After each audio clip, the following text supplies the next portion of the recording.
L'épargne en 2017. Face à la baisse de la rémunération de l'épargne, comment investir aujourd'hui ? La France est un pays d'épargnants. En 2016, les Français ont consacré près de 15% de leurs revenus à leur épargne. Quand on les interroge sur leur motivation, ils le font presque autant pour se constituer une épargne de précaution que pour aider leurs proches.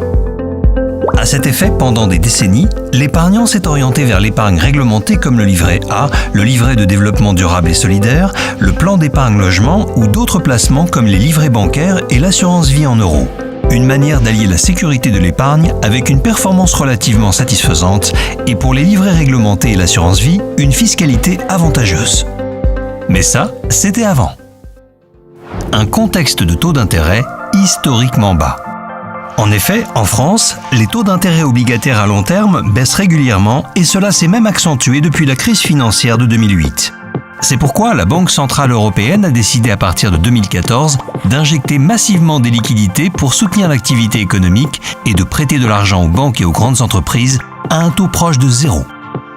Une double conséquence pour les ménages. Les taux de crédit ont baissé mais en effet miroir. La rémunération des placements sécuritaires et obligataires, dont l'assurance vie en euros, s'est effritée au fil des ans. Alors comment optimiser sa stratégie d'épargne ? En matière d'épargne, il est essentiel de se poser les bonnes questions. Sur quelle durée ? Et avec quelle prise de risque ? Quel montant épargner ? En vue de quel projet ? Les réponses à ces questions sont cruciales pour élaborer sa stratégie d'épargne. La diversification de l'épargne. Il est important de laisser du temps au temps si l'on veut espérer un potentiel de rendement. Aujourd'hui, la sécurité se rémunère à moins de 1%. Le livret A, bien connu des Français, a l'avantage d'être exonéré d'impôts et de prélèvements sociaux. C'est la solution idéale pour gérer une épargne de précaution sur une courte période. Le livret de développement durable et solidaire est disponible comme le livret A et présente les mêmes avantages fiscaux. Autre produit d'épargne à succès, les plans d'épargne logement. Ils permettent de se constituer une épargne en vue de l'octroi d'un prêt immobilier à taux réglementé plus ou moins attractif. Leurs intérêts sont fiscalisés. Les super livrets.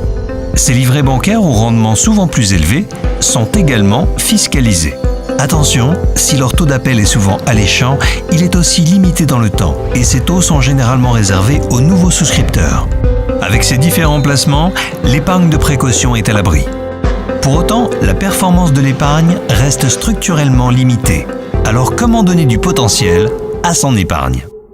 En choisissant d'investir sur un contrat d'assurance vie. Oui, mais surtout un contrat d'assurance vie multi-support. En effet, c'est une solution pour investir d'une part dans la sécurité à travers les fonds euros et d'autre part, de rechercher un potentiel de performance avec des unités de compte. Le saviez-vous ?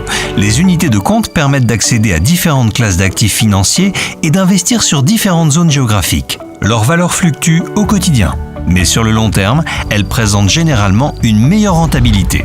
Désormais, les épargnants qui recherchent une meilleure performance sur le long terme pour leur épargne ont intérêt à panacher leur investissement. Aujourd'hui, le tout euro n'est plus aussi rémunérateur. Le tout UC n'offre pas suffisamment de garanties car les montants investis fluctuent chaque jour à la hausse ou à la baisse en raison notamment de l'évolution des marchés financiers. La solution est donc dans un juste dosage entre les deux types de supports. Une stratégie à définir bien entendu avec son conseiller selon son profil d'investisseur. En effet, nos conseillers vous accompagnent en privilégiant la découverte de vos projets et de votre situation personnelle et financière afin de vous apporter le meilleur conseil. Prenez rendez-vous dès maintenant avec votre conseiller.